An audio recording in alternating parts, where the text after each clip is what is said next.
Good morning everyone, कैसे हैं आप सभी। आई होप आप सभी लोग अच्छे होंगे, स्वस्थ होंगे, अच्छे से पढ़ाई कर रहे होंगे। मैं निकिता चौधरी स्वागत करती हूँ आप सभी का हमारे एग्जाम जर्नी परिवार में।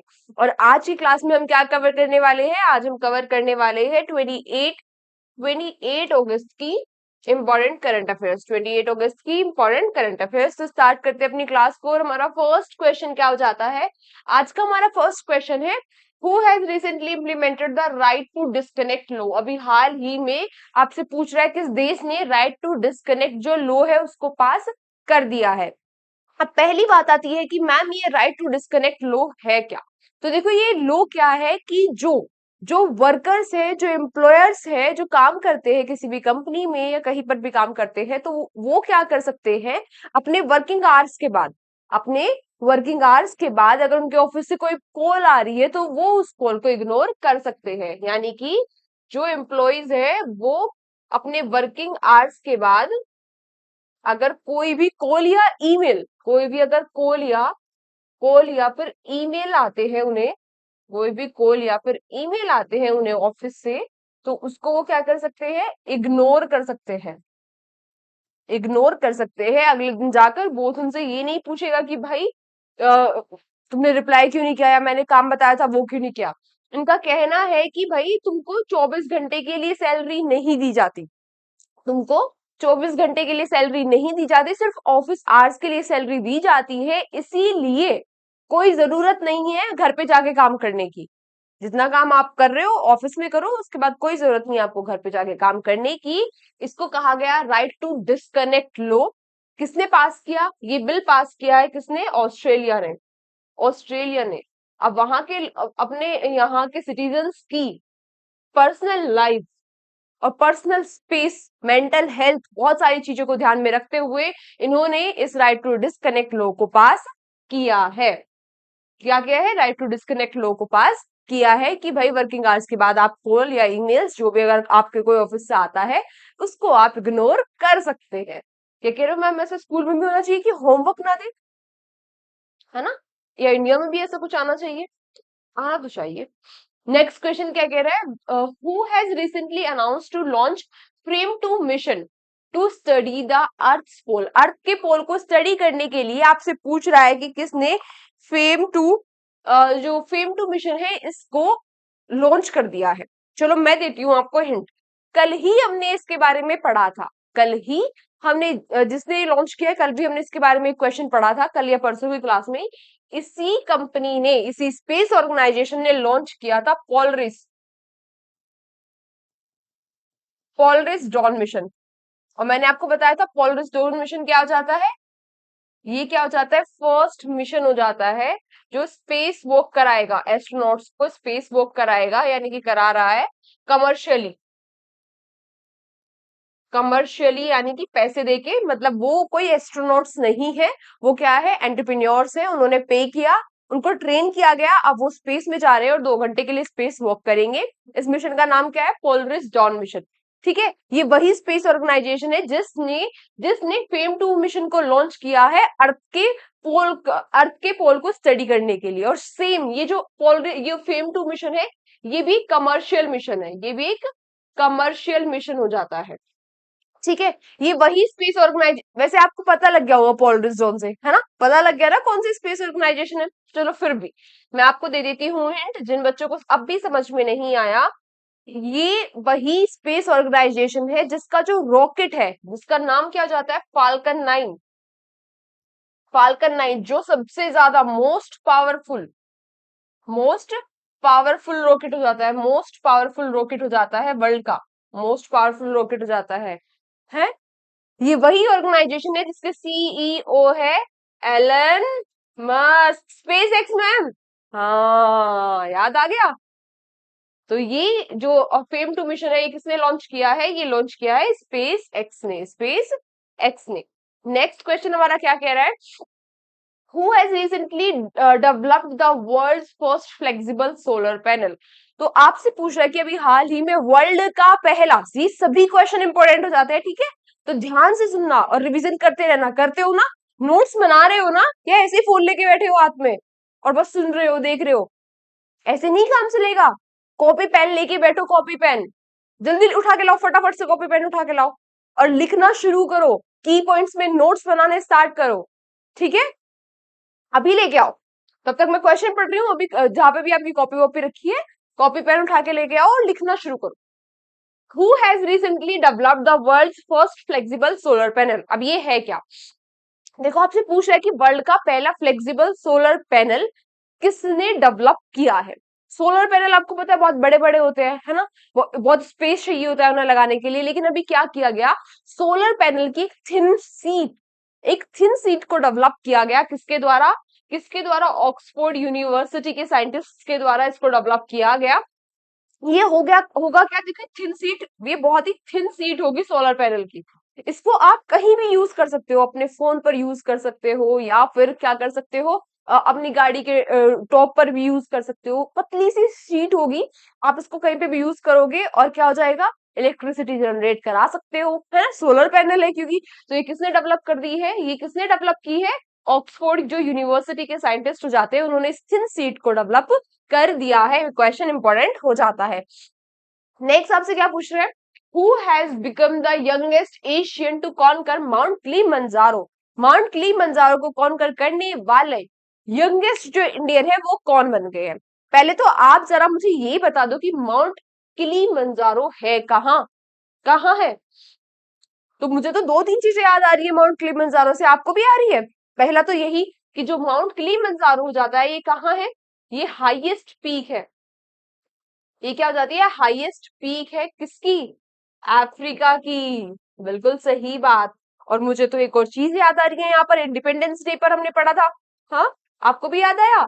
K2K मिशन, यानी कि Kanchenjunga mission.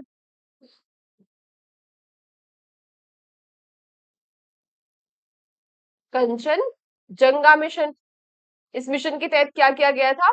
Mount क्लीमंजारो, Kanchenjunga to क्लीमंजारो इस मिशन का नाम था। तो इसके तहत क्या किया गया था, माउंट क्लीमंजारो पे सबसे ज्यादा हाई एल्टीट्यूड पे सबसे बड़ा तिरंगा फहराया गया था, 7800 स्क्वायर फीट का था। और इस मिशन को लीड किसने किया था? फ्लैग को होस्ट किया गया था, है ना? और इस मिशन को लीड किसने किया था? उदय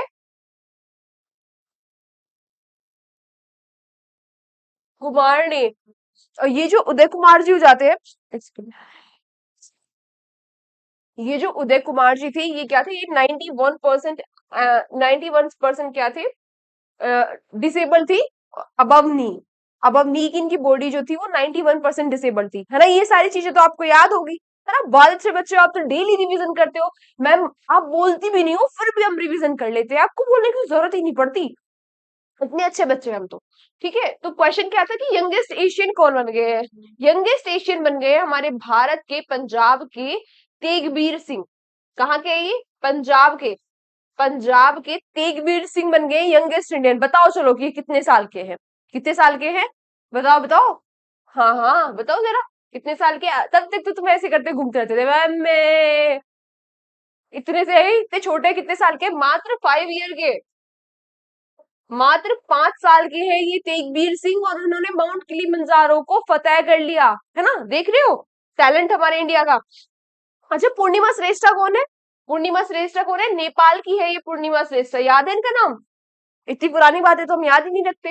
ये कहाँ की है? नेपाल की है पूर्णिमा श्रेष्ठा। इन्होंने 13 दिन में 3 बार माउंट एवरेस्ट को, कहा किसको? माउंट एवरेस्ट को कॉन्कर किया था। जो काम्या कार्तिकेयन है, ये मात्र 16 साल की इंडियन है, और ये बन गई है यंगेस्ट माउंट एवरेस्ट को ही क्लाइम करने वाली, माउंट एवरेस्ट को क्लाइम करने वाली यंगेस्ट इंडियन ये बन गई है। अरुणिमा सिन्हा को तो आप जानते होंगे, है ना? ये फर्स्ट डिसेबल्ड, ये क्या हो जाती है? फर्स्ट डिसेबल्ड, डिसेबल्ड फीमेल हो जाती है माउंट एवरेस्ट को फतेह करने वाली, ठीक है? उसके बाद एक और नाम मुझे यहाँ पे याद आ रहा है, आपको भी याद आ रहा है? जिनको हम एवरेस्ट मैन के नाम से जानते हैं, एवरेस्ट मैन के नाम से इनको जाना जाता है। इनका नाम है कामी रिता। और ये सबसे ज्यादा बार 29 टाइम ये माउंट एवरेस्ट को क्लाइम कर चुके हैं, और इन्होंने ये रिकॉर्ड बना दिया है। नेक्स्ट क्वेश्चन क्या कह रहा है? इतनी सारी चीजें आपको याद हो गया, आई होप, है ना? नहीं भी होंगी तो इन्हें नोट कर लो भाई, नोट कर लो, क्या लोगे नोट करने का। तो नेक्स्ट क्वेश्चन क्या कह रहा है, recently who has been won women singles title of badminton under 17 junior championship. जो बैडमिंटन की अंडर 17 जूनियर चैंपियनशिप हो रही थी, आपसे पूछ रहा है कि इसमें वुमेन्स का जो टाइटल है वो किसने जीत लिया है। विमेन्स का टाइटल जिसने भी जीता, उससे पहले तो हम ये देख लेते हैं कि ये हो कहां पर रही थी। तो ये हो कहां पर रही थी, चेंगडू, चाइना। चेंगडू चाइना इसको होस्ट कर रहा था, चाइना इसको होस्ट कर रहा था, कहां पर, चेंगडू में। वहां पर वहां पर हमारी तन्वी तन्वी पात्री जी ने क्या कर लिया है, इसमें वुमेन सिंगल्स का जो टाइटल था उसको जीत लिया है। वुमेन सिंगल्स का टाइटल किसने जीत लिया है, तन्वी पात्री जी ने जीत लिया है, किसको हराकर, हुएना हुएना गुयेना थी थू हुएना, ये वियतनाम की है, वियतनाम की गुयेना हुएना को हराकर इन्होंने इस टाइटल को जीत लिया है। और ऐसा करने वाली, इस अंडर 15 के बैडमिंटन टाइटल को जीतने वाली ये थर्ड इंडियन फीमेल बन गई है, ये थर्ड इंडियन फीमेल बन गई है। अब आप पूछेंगे कि मैम फर्स्ट कौन थी, तो फर्स्ट कौन थी, फर्स्ट थी समिया समिया इमान फारूकी। जो फारूकी थी ये फर्स्ट इंडियन थी। उसके बाद तशमीन मीर सेकंड बनी थी, तशमीन मीर सेकंड बनी थी। ठीक है, इतनी चीजें क्लियर है, इतनी चीजें क्लियर है ना, क्वेश्चन इंपॉर्टेंट हो जाता है। नेक्स्ट क्वेश्चन आपसे क्या कह रहा है, recently recently the union home minister, कौन हो जाते हैं हमारे यूनियन होम मिनिस्टर, कौन है हमारे होम मिनिस्टर, अमित शाह जी। तो अभी हमारे जो यूनियन होम मिनिस्टर है उन्होंने क्या किया, has announced the creation of 5 new district, 5 नए डिस्ट्रिक्ट बनाने की घोषणा कर दी है। आपसे पूछ रहा है इन विच यूनियन टेरिटरी, किस यूनियन टेरिटरी में 5 नए जो डिस्ट्रिक्ट है उनको बनाने की घोषणा कर दी है, 5 नए जिले बनाने की घोषणा कर दी है। किस यूनियन टेरिटरी में, हमारे होम मिनिस्टर अमित शाह ने आपसे क्वेश्चन ये पूछ रहा है। तो किस यूटी में कर दी है, किसमें, हाँ हाँ, जहां आपका बाइक पे घूमने का सपना है, बुलेट पे जाने का, वहीं, कहां पर, लद्दाख में। तो लद्दाख में 5 नए जो जिले हैं, डिस्ट्रिक्ट है, वो बनाए जाएंगे, जिनके नाम क्या होंगे, जांस्कर, दर्रा, शाम, नुब्रा और चेंगथेंग। ये 5 जिले बनाए जाएंगे कहां पर, लद्दाख में। इनसे होगा क्या, इनसे होगा क्या, अभी लद्दाख में 2 ही जिले हैं, लेह और कारगिल। लेह और कारगिल अभी 2 ही डिस्ट्रिक्ट है क्या कहते हैं लद्दाख में। टोटल कितने हो जाएंगे, 7 हो जाएंगे, 5 नए जोड़ दिए जाएंगे। अब ऐसा करने से होगा क्या, ऐसा करने से होगा क्या, जो बेनिफिट्स है वो लोगों के डोर स्टेप पर पहुंच जाएंगे। यानी कि अगर छोटा जिला होगा तो अच्छे से मैनेज किया जाएगा, सभी लोगों पे ध्यान दिया जाएगा, है ना, जो उन्हें बेनिफिट्स मिल रहे हैं गवर्नमेंट की तरफ से वो सभी लोगों तक पहुंच पाएंगे।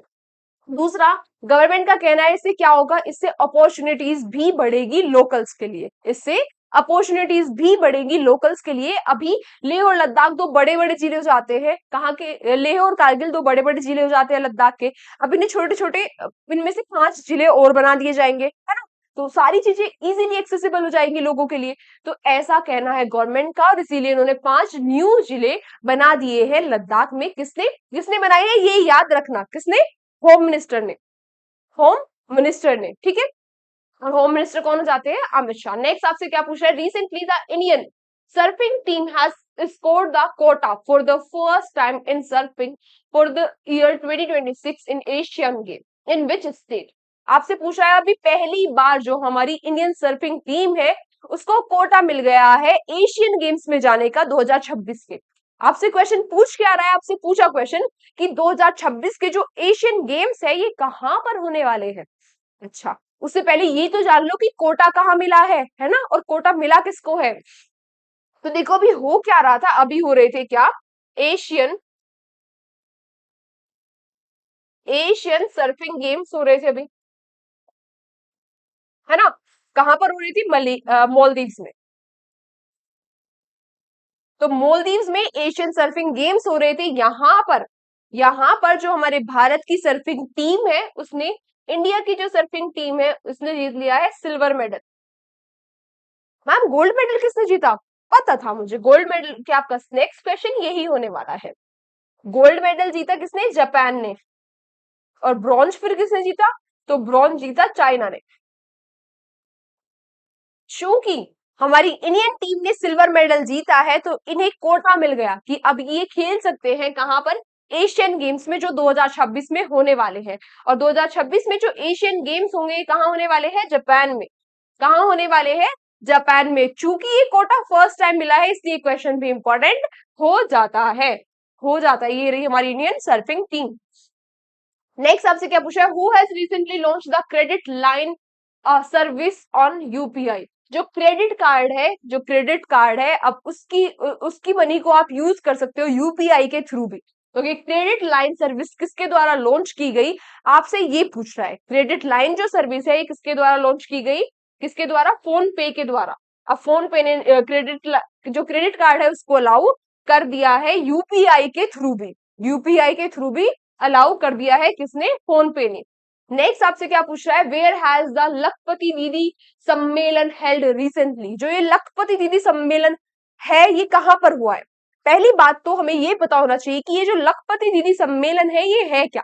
देखो इसमें क्या किया गया, जो इसमें लखपति दीदी थी, जो लखपति दीदी थी यानी कि जो वुमेन लखपति बनी है during the 3 terms of current government, जो मोदी जी की करंट गवर्नमेंट है उनकी उनका तीसरा टर्म चल रहा है, आप सभी को पता है। तो इस दौरान जो भी महिलाएं लखपति बनी है उनको इनवाइट किया गया, सर्टिफिकेट दिया गया, उनको इनवाइट किया गया और सर्टिफिकेट दिया गया। कितनी ऐसी महिलाएं हैं जो लखपति बनी है? तो 11 लाख। इन 3 टर्म में 11 लाख जो महिलाएं हैं वो लखपति बनी है और उनको क्या कहा गया? लखपति दीदी। और इसीलिए इसीलिए लखपति दीदी सम्मेलन का आयोजन कराया गया। आपसे पूछ रहा है कहाँ? तो ये कराया गया कहाँ पर? जलगांव में।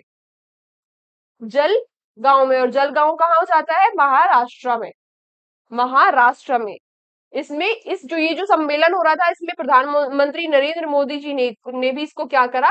अटेंड करा। मोदी जी ने भी इसको क्या किया? अटेंड किया। देखो दे रहे हैं ना, मोदी जी सर्टिफिकेट दे रहे हैं, ये लखपति बनी है ना? तो इनको क्या कहा गया? लखपति दीदी। नेक्स्ट क्वेश्चन क्या हो जाता है हमारा? Where the BPCL recently launch the अरियाना project for the afforestation on hills? Hills पर एफोरेस्टेशन करने के लिए आपसे पूछ रहा है कि कहाँ की हिल्स पर एफोरेस्टेशन करने के लिए, यानी कि एफोरेस्टेशन यानी कि पेड़ लगाने के लिए। डिफोरेस्टेशन क्या होता है? पेड़ काटना। एफोरेस्टेशन क्या होता है? पेड़ लगाना। तो कहां पर आपसे पूछ रहा है? वनीकरण के लिए बीपीसीएल ने अरियाना प्रोजेक्ट जो है इसको लॉन्च किया है। अब आपसे पहले मैं ये मुझे आप ये बता दो, यहाँ पर मुझे बीपीएससीएल देखती है क्वेश्चन याद आया। जो बीपीसीएल था इसने क्या किया था पेरिस ओलंपिक्स में? आप जरा मुझे ये बता दो फटाफट से। तब तक हम देख लेते हैं कि बीपीसीएल क्या है, उसके बाद हम देखेंगे कि ये जो आर्यन जो प्रोजेक्ट है ये कहां पर लॉन्च किया गया। जो बीपीसीएल है ये क्या हो जाती है? ये हमारी महारत्न कंपनी है। महारत्न कंपनी हो जाती है। ठीक है। बीपीसीएल का मतलब क्या होता है? भारत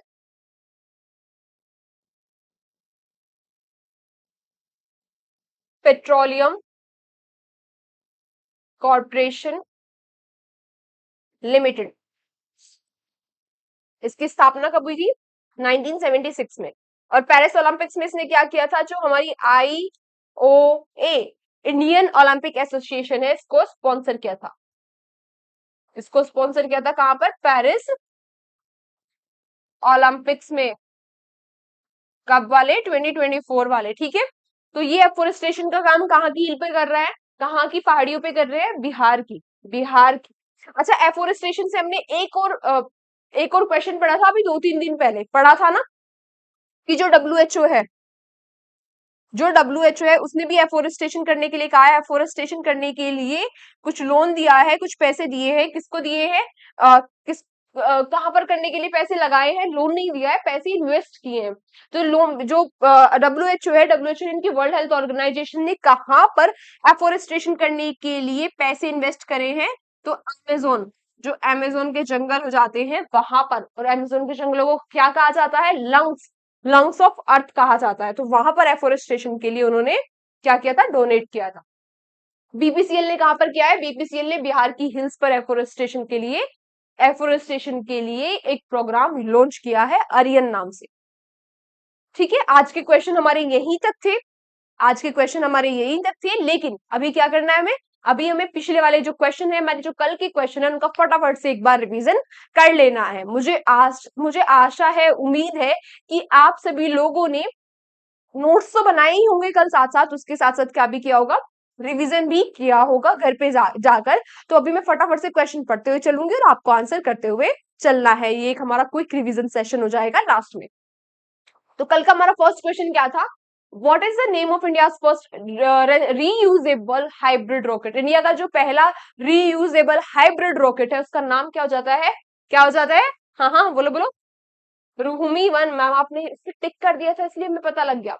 नेक्स्ट आपसे पूछ रहा है कि अभी हाल ही में ब्लैक होल फाइंडर जो एप्लीकेशन है, ये किसने लॉन्च कर दी है? किसने लॉन्च कर दी है? नीदरलैंड ने। नेक्स्ट आपसे पूछ रहा है कि अभी हाल ही में जो एडिशनल डायरेक्टर जनरल है ITBP, Indian Tibetan border police के, वो कौन बन गए? संजीव रैना जी। नेक्स्ट आपसे पूछ रहा है कि अभी जो यूनिफाइड पेंशन स्कीम है, जो यूनिफाइड पेंशन स्कीम है, उसको कब से लागू किया जाएगा? तो उसको 1 अप्रैल 2025 से लागू किया जाएगा। किस कमेटी की सिफारिश पर इसको लागू किया जाएगा, ये जरूर याद रखना। क्या नाम है? ये आपका क्वेश्चन फॉर यू हो जाता है। आपका क्वेश्चन फॉर यू हो जाता है। आपको मुझे बताना है कि उस कमेटी का नाम क्या है, उस कमेटी का नाम क्या है और उसके हेड कौन है, उसके हेड कौन है। कल की क्लास में ही मैंने ये क्वेश्चन कराया था। आज के लिए आपका क्वेश्चन फॉर यूज आता है। क्वेश्चन फॉर यू का मतलब मैम, क्वेश्चन फॉर यू का मतलब कि आपको इसका आंसर कहाँ करना है? कमेंट बॉक्स में करना है। ठीक है, नेक्स्ट आपसे क्या पूछ रहा है? इसरो अभी प्लान कर रहा है अपना फर्स्ट मॉड्यूल अंतरिक्ष में भेजने के लिए। किसका फर्स्ट मॉड्यूल? तो भारत अंतरिक्ष स्टेशन जो बनाना जा रहेगा, उसका पहला मॉड्यूल कब तक भेज दिया जाएगा? पहला मॉड्यूल 2028 तक का। और भारत अंतरिक्ष जो स्टेशन है वो बनाने का टारगेट कब तक है? 2035 तक का। 5 ऐसे मॉड्यूल भेजे जाएंगे और फिर उनको एक जगह जोड़कर भारत अंतरिक्ष स्टेशन बना दिया जाएगा। नेक्स्ट आपसे क्या पूछ रहा है? Which country recently announce to lift ban on TikTok? TikTok को बैन किसने कर दिया है? नेपाल ने। बहुत सारी कंट्रीज में बैन किया हुआ है, इंडिया में भी बैन है ना। 2020 में हमने बैन कर दिया था टिकटॉक को, अब नेपाल ने बैन कर दिया है।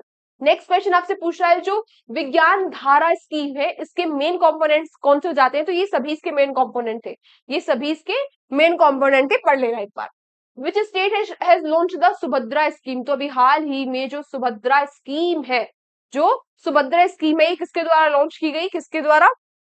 ओडिशा के द्वारा। 5 साल में 50,000 रुपए दिए जाएंगे, है ना। हर साल 10,000 भी दो दो किस्त में, एक तो इंटरनेशनल वुमेन्स डे पर और 5,000 कब? रक्षाबंधन पर। नेक्स्ट आपसे क्या पूछ रहा है? साउथ इंडियन की जो ट्राइबल नॉलेज सेंटर है कन्नू, इसको कहां पर लॉन्च किया गया? तो इसको कहां पर लॉन्च किया गया? कर्नाटक में। नेक्स्ट आपसे क्या पूछ रहा है? Which city top in global property price index? Global property price index में टॉप किया है किसने? मनीला ने। सेकंड पर आया मुंबई और थर्ड पर क्या आया? दिल्ली। बेंगलुरु की कितनी रैंक आई है? 15th। इतनी चीजें क्लियर है? इतनी चीजें क्लियर है ना। तो आज की क्लास को हम यहीं तक रखते हैं। अच्छा, एक और क्वेश्चन था। शिखर धवन जो है, इन्होंने जो क्रिकेट की ऑल फॉर्मेट्स है उनसे रिटायरमेंट अनाउंस कर दिया है। आज की क्लास को हम यहीं तक रखते हैं। फिर एक क्वेश्चन और रह गया, ऐसे कैसे रखते हैं? जो हमारे यूनियन मिनिस्टर है धर्मेंद्र प्रधान जी, उन्होंने क्या लॉन्च किया था? सपनों की उड़ान। क्या कहते हैं उपलक्ष्य पर लॉन्च किया था? नेशनल स्पेस डे के उपलक्ष्य पर ये एक ई मैगजीन लॉन्च की थी, सपनों की उड़ान। और आपको पता होगा हमने पहली बार इस बार नेशनल स्पेस डे सेलिब्रेट किया है। तो आज की क्लास को हम यहीं तक रखते हैं। Thank you so much everyone. Thank you so much everyone हमारे साथ सेशन में एंड तक बने रहने के लिए। कल के सेशन में आप सभी लोगों से फिर मुलाकात होगी। तब तक अपना ध्यान रखिए, अच्छे से पढ़ाई करते रहिए, अपने बड़ों को सम्मान दीजिए, अपने छोटों को प्यार दीजिए। जय हिंद, जय भारत।